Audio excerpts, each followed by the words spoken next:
Hello everyone, my name is Sandra Inés Trujillo Juárez and I am an English teacher at Escuela Normal Oficial de Irapuato. I am also a master student at Universidad de Guadalajara and I am going to present this topic about blended learning, flipped classroom and ICT tools and environments, a very important topic in these times. In 2008, 13 years ago, the bug disrupting class predicted that in 2019, half of all the high school courses will be online. What about 2020?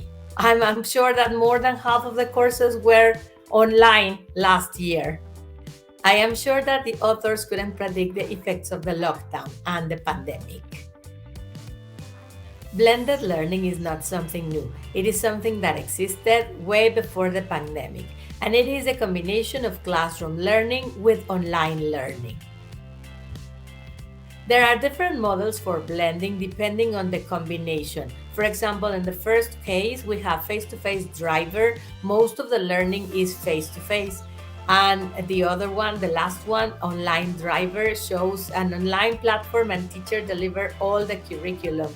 Students work most of the time in an autonomous way and they just have very few sessions with a tutor. Plenty of research has been done about blended learning in all the different modalities in prestigious universities in the United States. There are many advantages of blended instruction. You can connect with a diversity of learners. It is more accessible and efficient. It employs a greater variety of learning strategies, and it encourages independence and responsibility. In the past, the traditional model for blended learning was the combination of face-to-face class, online or distance activities, and the teacher's feedback. Now we have different models, asynchronous activities and synchronous activities with the teacher's feedback. This is for blended instruction online. Synchronous activities are the ones that are performed at the same time. It could be in a face-to-face class or in a video conference platform such as Google Meet, Microsoft Teams, Cisco WebEx, or others. Asynchronous activities involve commonly an LMS, Learning Management System platform such as Google Classroom, Edmodo, Schoology, Moodle, Blackboard, Nearpod, Canvas, or many others. Asynchronous learning activities can happen at different times, and the recommended ones for that is reading and taking notes, watching video-based instruction, listening to podcasts, explore teacher-curated resources, engage in online discussions, practice and review, research and explore, reflect and document learning. Asynchronous learning provides students with a high degree of flexibility and autonomy. They can control the pace of their learning. Asynchronous activities can include a wide variety of resources, others than just the book and the workbook. There are thousands of websites for ELT. We can also think of the asynchronous learning as pre-work and post-work for the synchronous sessions. Synchronous learning activities, as we said, they are performed everybody at the same time and they are designed to build community and relationships, lead interactive modeling sessions, differentiate instruction for small groups, personalize instruction and provide one-to-one coaching, guide practice and application, facilitate real-time conversations, foster collaboration among students, real-time feedback in work in progress. Synchronous digital learning elements are used live with students participating at the same time, typically from different places or on a hybrid way. The biggest advantage of synchronous learning is human connection. When students learn in a shared time and space, they have access to their teacher and to each other. Live sessions reduce social isolation. They provide immediate help and allow people to learn from each other. Develop classroom activities that promote active learning. Students should be applying the knowledge they gain from prior asynchronous activities. Remember, asynchronous is for autonomy. Synchronous is for interaction. There is also hybrid learning. In hybrid learning, there is live instruction with some students online while others are face-to-face. To be effective, it should include blended learning and flipped classroom strategies to develop synchronous and asynchronous activities and learning. Now we have this flipped classroom. What a flipped classroom is: to lecture at home and do homework at school. That's a popular definition. A more elaborated definition is using technology to deliver asynchronous direct instruction with the intention of freeing up class time for student-centered learning. What is a flipped classroom? Well, in the traditional model, as we said, the teacher is always at the front lecturing the class to the students. And in the flipped model, this lecture happens at home.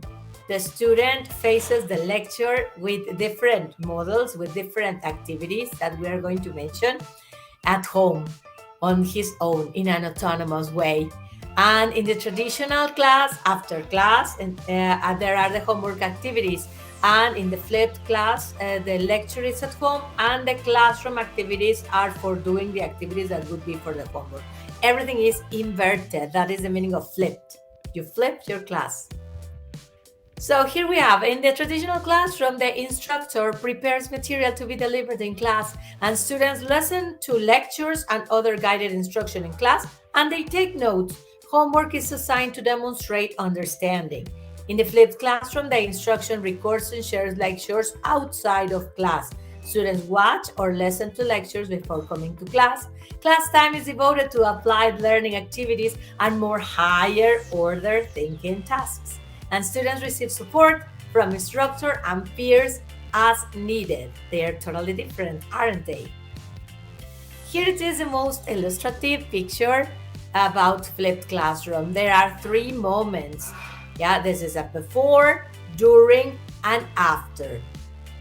In the before, students prepare to participate in class activities. During class, students practice applying key concepts with feedback. Out of a class, after class, students check their understanding and extend their learning with other follow-up activities. The Bloom's taxonomy of learning is organized into 6 different levels. Remember that the ones at the bottom are for the lower order skills, and the ones at the top are for higher order skills. In the traditional class, then when students come to the classroom, they know nothing about the topic that they are going to see. In the flipped class, students arrive with knowledge and comprehension already done and maybe part of application. So when the class begins, they can continue applying with analysis, synthesis, and then evaluation. Flipped classroom gives us more times to cover all the levels of the skills, and students can reach to the higher order skills. In the practice, blended or flipped instruction helps students become more responsible for their own learning. It benefits busy students. It allows more individual interaction with students, and it allows teachers to develop better relationships with students. It frees class time for active learning activities. It provides a student-centered learning environment. The teacher doesn't need to lecture or deliver content during the class time. There are many advantages of flipped class according to research. It is more efficient and it increases critical thinking, and it presents real-world problem-solving approach. It reduces achievement gaps and it improves exam performance. Coming back to the asynchronous learning activities, there are many things that we can send the students to do at home in an autonomous way, like the readings, the videos, podcasts, exercises that are online.